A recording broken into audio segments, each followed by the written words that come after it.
ദേവീ ശരണമമ്മേ പദ്മാസനസ്ഥിതേ ദേവി പരബ്രഹ്മസ്വരൂപിണി പരമേശി ജഗന്മാതാ മഹാലക്ഷ്മീ നമോസ്തുതേ.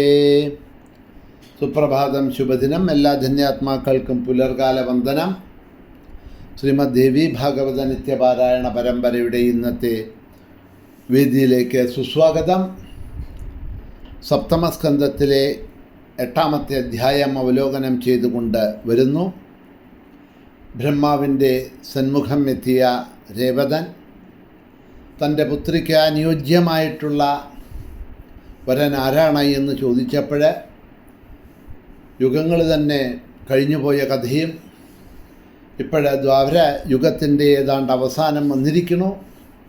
ഭൂഭാരം തീർക്കാനായിട്ട് ജനിച്ച വാസുദേവൻ ദ്വാരകാപുരിയിൽ വസിക്കുന്നുണ്ട്. അദ്ദേഹത്തിൻ്റെ ജ്യേഷ്ഠനായിട്ടുള്ള ബലരാമൻ സംഘർഷണൻ്റെ അവതാരമാണ്. ആ സംഘർഷണന് രേവതിയെ വിവാഹം ചെയ്തു കൊടുക്കൂ, എന്നിട്ടങ്ങ് വിശാലം അഥവാ ബദ്രിയിൽ ചെന്ന് തപസ്സനുഷ്ഠിക്കൂ എന്ന് അനുഗ്രഹിച്ചു. ബ്രഹ്മാവ് പറഞ്ഞത് കേട്ട രാജാവ് രേവതിയോടുകൂടി അദ്ദേഹത്തിനെ നമസ്കരിച്ച് വേഗം ദ്വാരകയിലേക്ക് തിരിച്ചു വന്നു. ശുഭലക്ഷണയായിട്ടുള്ള ആ രേവതിയെ ബലരാമസ്വാമിക്ക് വിവാഹം കഴിച്ചു കൊടുത്തു. പിന്നീട് ആ കന്യാദാനം എന്നുള്ളത് കഴിച്ച് അതിനുശേഷം ബ്രഹ്മാവ് പറഞ്ഞ മാതിരി തപസ്സനുഷ്ഠിക്കാനായിട്ട് വിശാലത്തിൽ ചെന്ന് അവിടെ ഇരുന്ന് തപസ് ചെയ്ത് സ്വന്തം ശരീരത്തെ ഉപേക്ഷിച്ചിട്ട് സ്വർഗം നേടി എന്ന് പറഞ്ഞ് ആ രേവതൻ്റെ കഥയെ അവിടെ അവസാനിപ്പിച്ചു. അപ്പോഴാണ് ജനമേജയൻ ചോദിക്കുന്നത്, അങ്ങ് പറഞ്ഞ കഥ വളരെ അത്ഭുതാവഹമായിരിക്കണു. പുത്രിയുടെ കാര്യത്തിന് വേണ്ടി രേവതൻ ബ്രഹ്മലോകത്ത് നിൽക്കെ 108 യുഗങ്ങൾ കഴിഞ്ഞു എന്ന് പറയുന്നത് വളരെ അത്ഭുതം തന്നെയാണ്. അപ്പോൾ ആ കന്യക അത്രയും വൃദ്ധയായില്ലേ? ആ രാജാവും അത്യന്തം വൃദ്ധനാവില്ലേ? അത്രയും കാലം അവരെങ്ങനെയാണ് ജീവിച്ചിരുന്നത് ആയുസ്സോടുകൂടി മുതലായിട്ടുള്ള ചോദ്യങ്ങളാണ് അവിടെ ചോദിക്കുന്നത്. അപ്പോഴാണ് വ്യാസനയന് ഉത്തരം പറയണു ജനമേജയനോട്,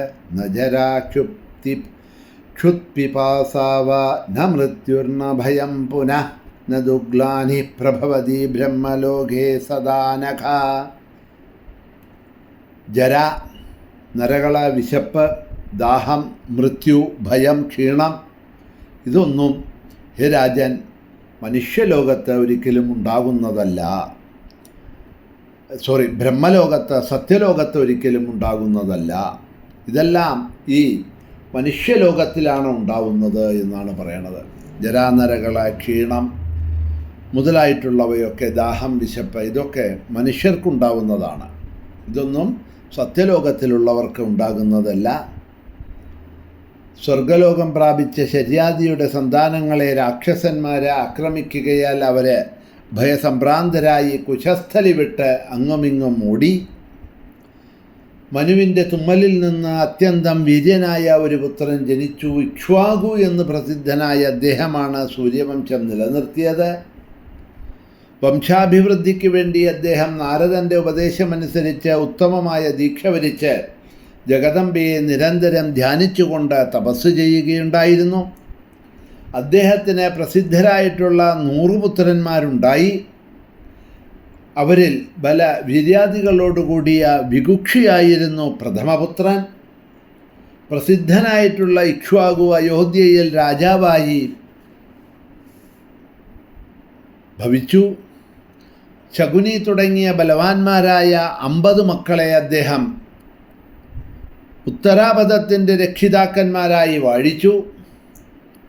അപ്രകാരം ദക്ഷിണാപഥത്തിലേക്കും പുത്രന്മാരെ നിയോഗിക്കപ്പെട്ടു.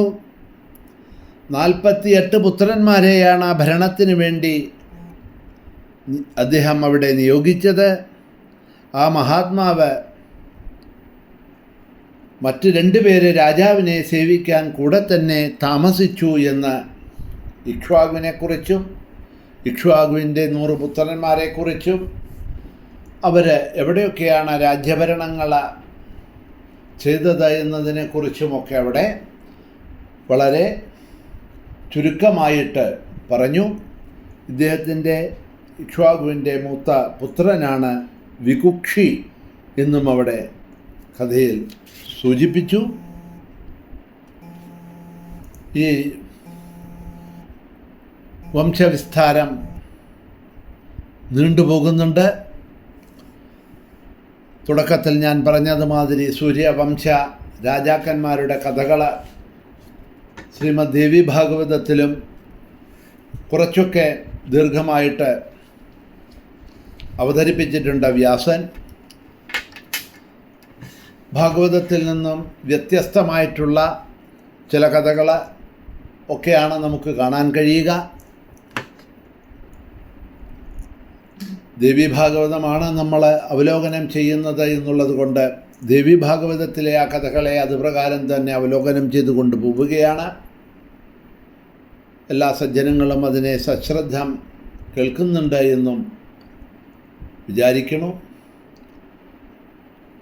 അങ്ങനെ ആ ഇക്ഷ്വാകുവിൻ്റെ പുത്രന്മാരെക്കുറിച്ചും മറ്റും വളരെ ചുരുക്കി പറഞ്ഞുകൊണ്ട് ഈ 8ാമത്തെ അധ്യായം ഇവിടെ അവസാനിച്ച് വീണ്ടും ഈ അധ്യായം